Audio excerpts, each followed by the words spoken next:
పవన్ కళ్యాణ్ గారి మీద కానీ, చంద్రబాబు నాయుడు గారి కుటుంబం మీద కానీ, ఎన్టీ రామారావు గారి కుటుంబం మీద కానీ మాట్లాడిన పిచ్చి పిచ్చి కోతలు ఎవ్వరూ ఖండించలే ఈ సినిమా ఇండస్ట్రీలో. అదే నేను అంటున్నాను, ఆ రోజు ఖండించి యాక్షన్ తీసుకుని అందరూ బడబడమంట బయటకు వచ్చేస్తుంటే ఈ రోజు ఎవరు తెగించరుగా. అదేనమ్మా, ప్రజావేదిక కూల్చినప్పుడే గనక జగన్ ప్రభుత్వం మీద వ్యతిరేకత వచ్చినట్టయితే ప్రజల్లో ఇంత అరాచకాలు జరిగాయి కాదు ఆంధ్రప్రదేశ్ లో. అలాగే మొట్టమొదటి ప్రకటన వచ్చినప్పుడే ప్రోత్సాహన కృష్ణమురళిని ఇండస్ట్రీ నుంచి ఎందుకు బ్యాన్ చేయలేదు? అతను రాజకీయ నాయకుడుగా మారిపోతే తప్పులేదు, కానీ అతనికి సినిమాలో పక్కన ఇస్తానే ఉన్నారు. సినిమాలు ప్రొడ్యూసర్లు, హీరోలు అండలేంది ప్రొడ్యూసర్లు ఇవ్వగలరా? అతను సినిమాలు యాక్ట్ చేస్తానే ఉన్నాడుగా.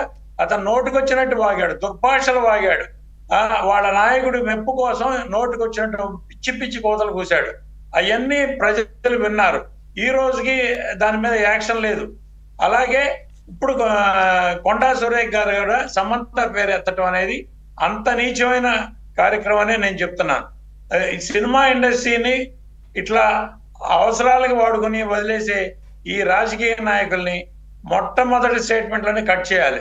కాకపోతే ఏంటంటే మన హీరోలు కూడా ఒక చిన్న బాధ్యత నేను గుర్తు చేద్దాం అనుకుంటాను. చెప్పండి. ప్రతి చిన్న విషయానికి రియాక్ట్ అయ్యే మన హీరోలు పెద్ద పెద్ద విషయాలు లైక్ అసెంబ్లీ వేదికగా కొడాలి నాని లాంటి దుర్మార్గులు, రోజా లాంటి వాళ్ళు నోటికి వచ్చినట్టు మాట్లాడినప్పుడు ఎన్టీ రామారావు గారి ఫ్యామిలీ మన సినిమా ఇండస్ట్రీకి పెద్ద, ఆంధ్రప్రదేశ్ కి ఒక దిక్కు, భారత రత్న ఇవ్వాల్సిన ప్రముఖుడు నటరత్న, ఆయన కుటుంబం గురించి, చంద్రబాబు నాయుడు గారి కుటుంబం గురించి అసెంబ్లీ వేదికగా నోటికొచ్చినట్టు మాట్లాడినప్పుడు ఆ రోజులు ఈ నోళ్ళన్నీ ఏమైపోయాయి? సినిమా హీరోలు వాళ్ళు మాట్లాడుతున్నారే. ఇప్పుడు నో డౌట్ సమంతని సపోర్ట్ చేయడం, నాగార్జున గారి ఫ్యామిలీని, నాగేశ్వర గారి ఫ్యామిలీని సపోర్ట్ చేయడం తప్పలేదు. నాగేశ్వర గారి ఫ్యామిలీ నాకు బాగా తెలుసు. నాగేశ్వరతో నేను 2 సినిమాలు తీసిన నిర్మాతనే. కానీ మన హీరోలు ప్రతిసారి బాధ్యతాయుతంగా ఉంటే చాలా సంతోషించవచ్చు.